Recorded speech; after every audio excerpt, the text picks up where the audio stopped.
Oi, este é apenas um corte do podcast Nômade. Para escutar o episódio completo e dezenas de outros episódios, basta acessar a sua plataforma de podcast favorita. Vamos ao corte. Tu em algum momento já se viu em uma situação de embaraço, né, de expor o teu estilo de vida nômade nas redes sociais? E essa pergunta é muito num sentido contexto Brasil, né? Tu tá falando muito do contexto Brasil agora, né? E Hum. é justamente isso. A gente vive num país socialmente muito desigual. E o nomadismo, querendo ou não, ele não é acessível financeiramente para todo mundo. Então, é uma pergunta mais direta para você, mas que acaba envolvendo o contexto político que a gente vive, né? Todos nós somos brasileiros, então eu acho que é muito pertinente colocar isso agora. Você já refletiu sobre isso, sobre o nomadismo ser algo elitizado e até de repente você se sentir embaraçado de expor aquilo, justamente por saber que não é todo mundo que te vê que pode ter aquilo que tu tem? Quando eu falo só de viagem, não muito. Porque eu vejo que eu já tô meio que falando pra galera, né? Falando, ó, galera, isso aqui é pra isso, né? Tipo, não tem o que fazer. Se tu me vê indo numa lancha, tipo, tu me viu, né? Tipo, você tá vendo minha vida pessoal, não tem muito o que fazer, tipo. é. Agora, quando eu falo tipo assim, tipo, da minha vida,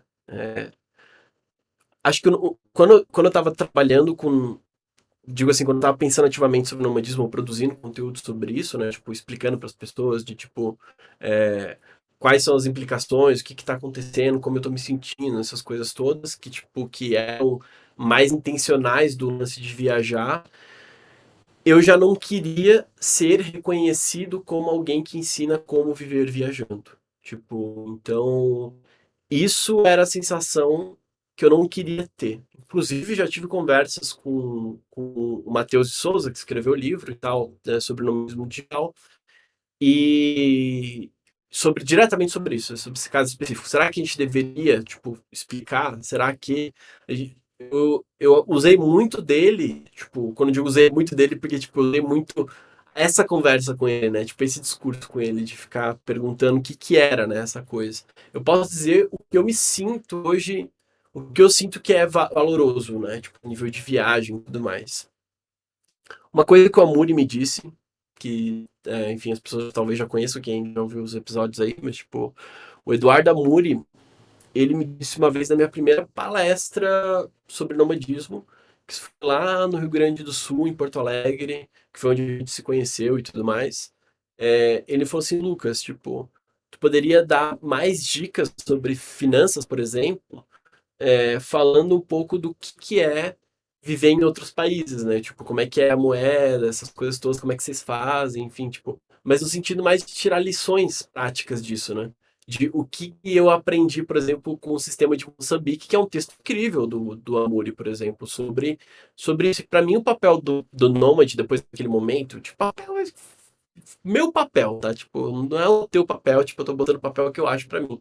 Mas o papel do Nômade para mim, nesse sentido, era meio que trazer mais conhecimento para dar mais poder, sabe, pra galera, de pensar, de refletir e até de entender, porque se a gente é tão segmentado assim, né, tipo, nesse sentido, tipo, por que que a gente tá criando pra gente mesmo, né? Tipo, por que que a gente tá criando e por que que a gente fica preso em criar pra gente mesmo? Essa foi, acho que, a discussão mais intensa que eu me fiz pós-vida móvel, né, pós ter esse projeto.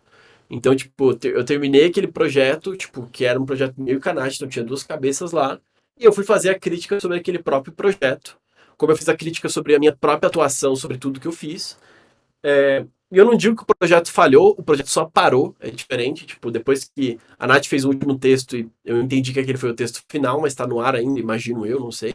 Não sei se até o dia de hoje está lá, mas se alguém quiser entrar vidamóvel.com.br, enfim, vocês podem stalkear lá, ver como é que era a minha vida antes, depois me stalkear hoje, ver como é que era a vida hoje, enfim, tomar suas conclusões do que poderia ter acontecido, você criar aí talvez uma fanfic, né, porque é legal também fazer umas fanfic de coisas. Faço várias, inclusive, nossa, minha paixão é fazer fanfic, só não acredite nela, mas pode fazer fanfic. É, de tudo que aconteceu.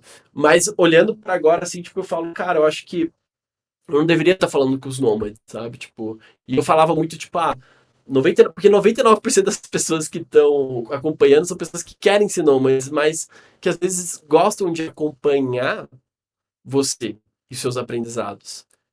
E eu entendi que as pessoas valorizavam em mim, isso eu tô falando até de uma visão um pouco mais de marketing, assim, né, de mercado, né? Tipo, falando assim, vamos falar dos mercados nômades no Brasil, sabe? Porra, é nada. Tipo, é a coisa mais segmentada possível. Tipo, se existisse algo um pouquinho mais claro, a gente teria algumas coisas mais estruturadas, como a gente tem, por exemplo, nos programas de van, já, né? Tem revista para van, tipo, van lifers no Brasil, tipo, são muito mais famosos do que os nômades, como a gente chamava de nômade, né? No sentido que, sei lá, eu nem sei se adequa, né? Porque essas pessoas são nômades também, tá? Estaria dentro do guarda-chuva, né?